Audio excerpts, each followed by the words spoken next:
Good morning, Bitcoiners. Hello, and welcome back to another edition of your Bitcoin economic calendar, the news you need to know to start the week off right in Bitcoin. Today is Monday, April 19th, and in today's episode, we're going to be analyzing some of that wild price action that we saw with Bitcoin last week and examining how the Coinbase listing may have affected some of the volatility that we saw in the crypto markets. Somewhat related to that, we're going to be talking about the Bitcoin futures open interest, which touched a brand new all-time high last week, and that's somewhat related to the story that we just talked about. So we're going to be discussing those two items. And lastly, we're going to be talking about that recent surge in the price of Dogecoin, and we're going to ask ourselves that hard question: why Dogecoin? Why? It's going to be a good one today. Cafecitos on hand. Let's go. So starting off, as we usually do with Bitcoin, we see that last week's price candle gave us some really interesting price action, touching a high of 64,895, a low of 51,541, and finally closing the week at 56,280. If we see the daily chart here, just for context, we see that it was a wild ride essentially all the way through last week. And we're essentially finding some footing at the moment. But let's cover for a second essentially the price action that we saw throughout the week and how that Coinbase listing may have impacted the price action that we saw in Bitcoin. So as I mentioned, that may have had a lot to do because, as you can see, a lot of the volatility came in right after the Coinbase listing and leading up to the Coinbase listing. So let's break that down. On Wednesday, we saw that Bitcoin, this was the day of the listing here. We see that Bitcoin actually touched a fresh new all-time high of $64,895. This high on the 14th coincided with essentially a record volume of open interest in the Bitcoin futures market. This is the chart we see here. So as you can see, on the 13th, the day leading up to the listing, is when we saw that record volume of open interest in the futures markets to essentially $27.5 billion in open interest. Interestingly to note, if we take a closer look, these all-time highs in open interest in the futures markets were mostly in unregulated venues, which likely implies that there was a lot of leverage being sought by these investors. If we look at the CME volume, we see that it did not make a new all-time high. So essentially, most of that additional volume in the futures markets came from unregulated venues, which again signals or gives us that first sign that the additional activity in the futures market was likely driven by retail investors and not institutions. Another sign of that is that there has been a record number of new users entering the Bitcoin network in the past 3 weeks. This chart that you have in the back of your screen right now is courtesy of Willy Woo, who highlights that over the past 3 weeks, there has been an unprecedented number of new users arriving onto the network per day.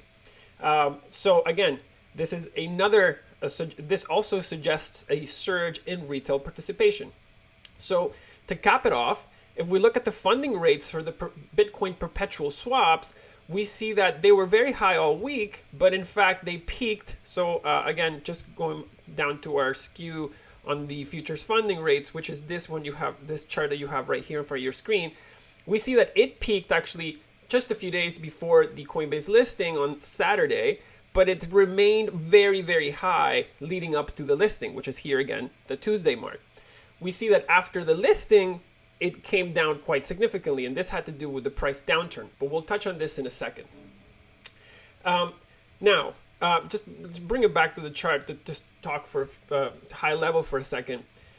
Since most individual investors around the world, namely outside of the United States, did not have access to buy Coinbase stock, they were likely driven to speculate on the price of Bitcoin using excessive leverage, as we can see from the data that we've just gone over.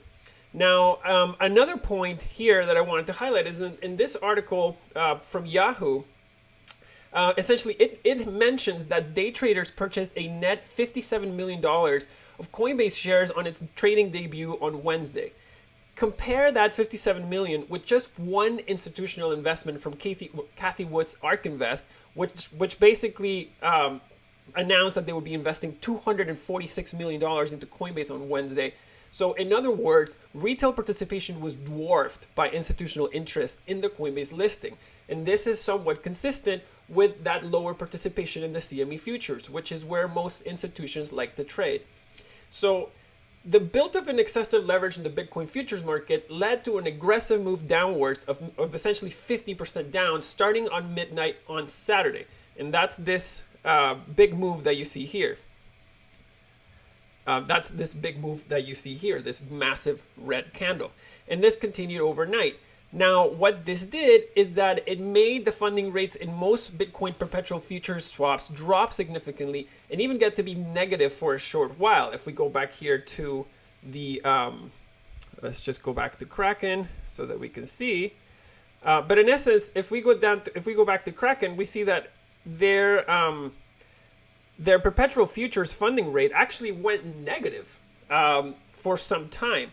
And if we look at the annualized 3-month basis, these are not perpetual swaps. These are listed futures on a 3-month basis. They were negative. They went negative for quite some time. And these futures settle at par with Bitcoin, so they should technically never go negative. We'll be discussing this in our What's Ahead section today. But to wrap it up, essentially, and when these futures came down, institutional traders, when they see these futures trading negative and they know they settle at par, they will essentially be buying these futures and selling spot so that they can clip that carry until expiration. So again, we're going to be covering this in more detail in our What's Ahead section later today. But to bring it back to Bitcoin, as we mentioned, let's just go back to the weekly candle. It finished off the week down 6.17% at 56,280. From a technical standpoint, it's actually good to see Bitcoin close above this important level of 55,790. From a technical standpoint, it's actually great to see a higher close. So again, we're going to cover this a little more at length in our What's Ahead section. But before we move ahead, we wanted to frame this move from Saturday and put it into perspective. So this weekend move liquidated $7.6 billion in long positions in 1 hour, and a total of $9.4 billion over a 24-hour period. This is more than 2 times the total liquidations that we saw on Black Thursday, which was March 12th, 2020. This is very impressive, and this just shows you how much volume, how much additional volume has come into Bitcoin since then until now. And these types of moves, these giant moves down, allow investors with more conviction and less leverage to accumulate their long positions at a better entry point.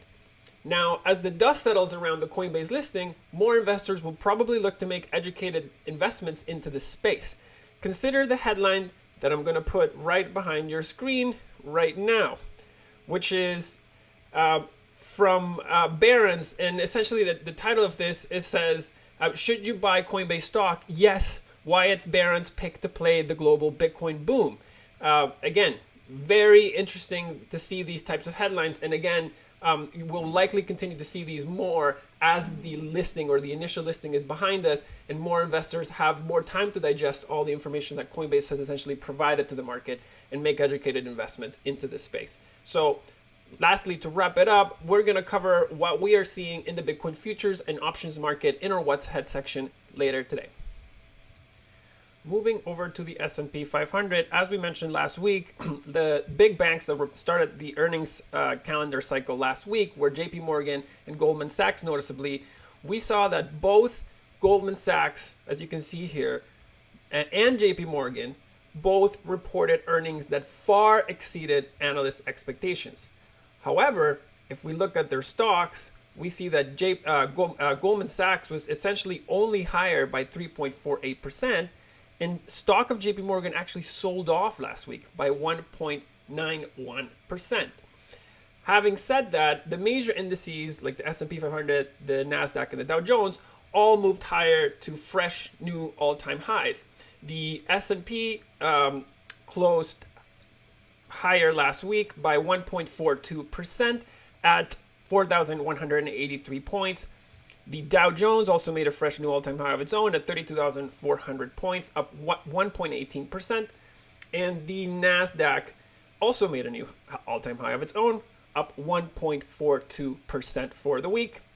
at 14,041 points. These indices moved higher largely on the back of a weaker dollar, which we see here had actually a pretty bad week last week, down 59 base points. And also to note, which we've been covering here at length, is the yield on the 10-year note. I mean, it dropped significantly last week, down 5.58% to close at 1.57%. Remember, we were talking about it was essentially hitting this 1.75 number, which was very important. And we see that it actually acted as resistance, and it now is heading significantly lower. These two can be very important tailwinds for the markets going forward.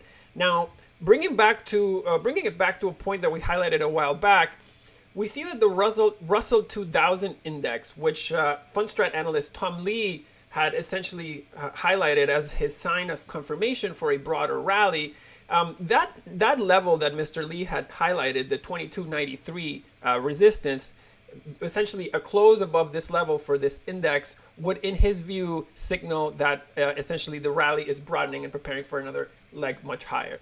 Having said that, the Russell 2000 index has not broken past that key level, even though, or despite the fact that most major indices moved higher last week. So something to keep an eye on here, as Mr. Lee, again, is one of the sharpest minds, in my view, in the space. And, he's watching this level, which in fact has had a hard time, the Russell 2000 has had a rather hard time overcoming this level given the tailwinds. So something to keep an eye out.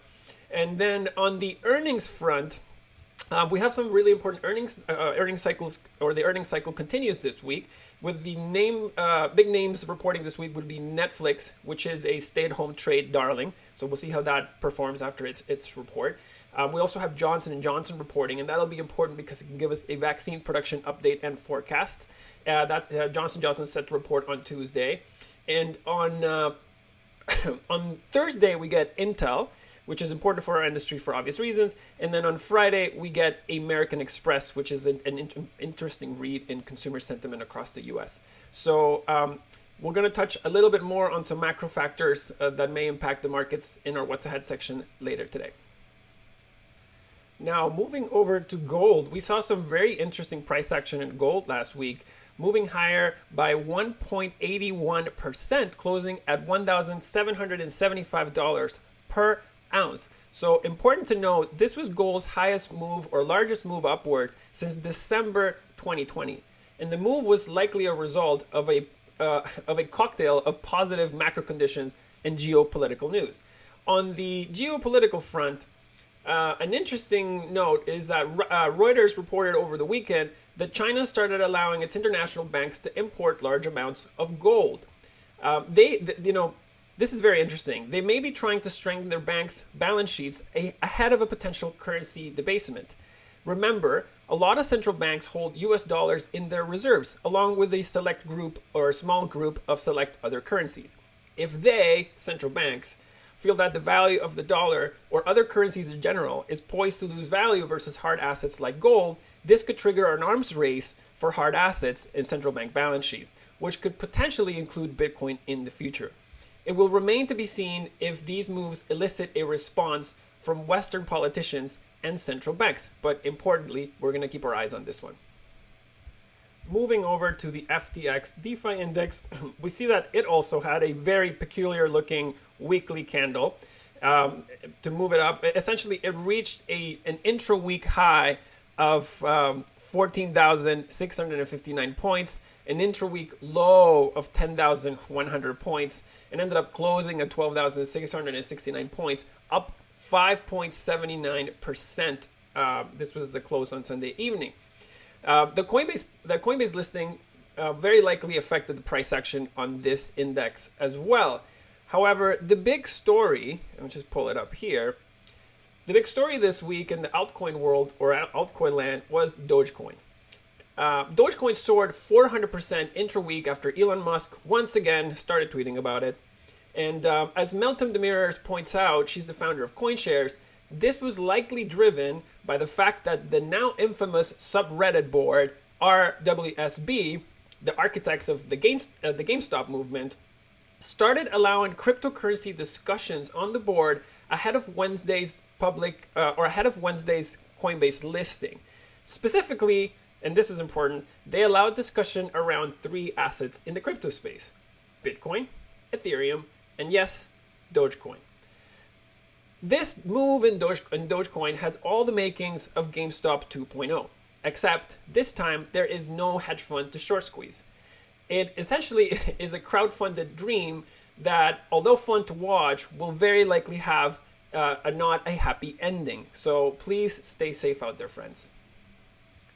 Moving over to our Bitcoin mining difficulty commentary, we had a new adjustment kick in last Thursday, which brought us to a new all-time high in difficulty of 23.58 terahashes. There was a big drop in hash rate over the weekend, allegedly attributed to a wide power outage in China, which took down a significant portion of mining capacity. Hash rate has since leveled, and the next adjustment is only showing a 2.86 drop in difficulty, which essentially means that a lot of the hash rate has come right back to the network. Now, the size of the mempool, as you have on the back of your screen, has actually shot up with the increased volumes, and that little glitch that we had with the mining hash rate basically going down over the weekend. So this was, again, further exacerbated by that big price move. And so the long and the short of it is that transaction fees are elevated right now, which can lead to longer transaction times and more expensive transactions. So as always, we leave you with what's ahead for the week. Let's take a quick look at what the options and futures markets for Bitcoin are showing us right now. So if we look at the Bitcoin options markets, we see that the skew for April, which is the option probability skew, is currently pricing a 29% probability that Bitcoin is at $60,000 at the end of April. If we look at the skews for May, we see that $60,000 probability, let's just take away the April one first. We see that the probability of Bitcoin being above $60,000 in the May contracts, it's up to 40%, 40.26%. Now, if we look at the June skew, we see that probability is now 41.48%. So all this to say that if we look at the April skew, the option markets are pricing a good probability that Bitcoin remains under $60,000 for the rest of the month of April. Now, in the futures market, what we wanted to highlight here, this is the futures market curve right here, is that if you look at the chart above, if we want to look at this right now, appreciate, and this is important to appreciate, look at the difference between the implied yields on an exchange like, say, FTX, which has an implied yield of 24.86% on their futures, versus the CME, which has only 8.77% in their futures, as an implied yield in their futures. What this signals is that essentially there's so much more institutional activity present on the CME, as institutions would be the natural sellers of these future contracts, therefore bringing the implied yields down on that particular platform. This is a healthy sign, essentially moving into the week. And also we can see here that a lot of the implied rates have come down significantly, basically since over the course of the week. This is a very healthy sign going into the weekend or going into the trading week, because it shows that a lot of the excess leverage that was in or present in these futures or in the market in general has been shaken out, essentially. And taking a broader look at the market, stepping outside of the contracts for a second, we see that the tailwinds in the equities in the coming weeks may spill over to Bitcoin, especially if the Coinbase story continues to captivate institutional investors. Our thesis is that the Coinbase listing does two very important things for the crypto industry. For one, it cements the idea that companies in this industry can go public and be well received by the investor community. This sets an important precedent that other companies will look to follow soon. The second point is that it allows Coinbase and its early investors to use the proceeds of the sale to reinvest in one of the fastest growing industries in the world, and they will look to do so. Given the improving economic conditions and amicable regulatory backdrop in the United States, it should not take long before more news in this front develop. To highlight some of the improving regulatory landscape in the United States, Hester Pierce, the commissioner of the SEC, is referred to as Crypto Mom. And Gary Gensler, who got confirmed as SEC chair last week, same day that Coinbase went public, by the way, He comes from the CFTC, which is essentially the regulatory body that already oversees commodities and futures where Bitcoin products already exist. So these two things are very positive developments in the regulatory landscape in the United States. So, as always, we have a very big week coming up, and we'll keep you updated on any relevant news through our social media accounts at Hodl with Ledin and right here through the Bitcoin Economic Calendar. If you liked today's episode, if you learned something, we'll welcome you to like it, share it, subscribe to the channel. If there's anything you'd like us to cover next time, please drop your question in the comments and we'll try to include it in our next episode. If you don't yet have a Ledin account, I welcome you to check out ledin.io and learn how you can start earning 6.1% APY on your first 2 Bitcoin and 12.5% APY on your USDC. Thank you, everybody. Hope you enjoyed the show, and see you next week.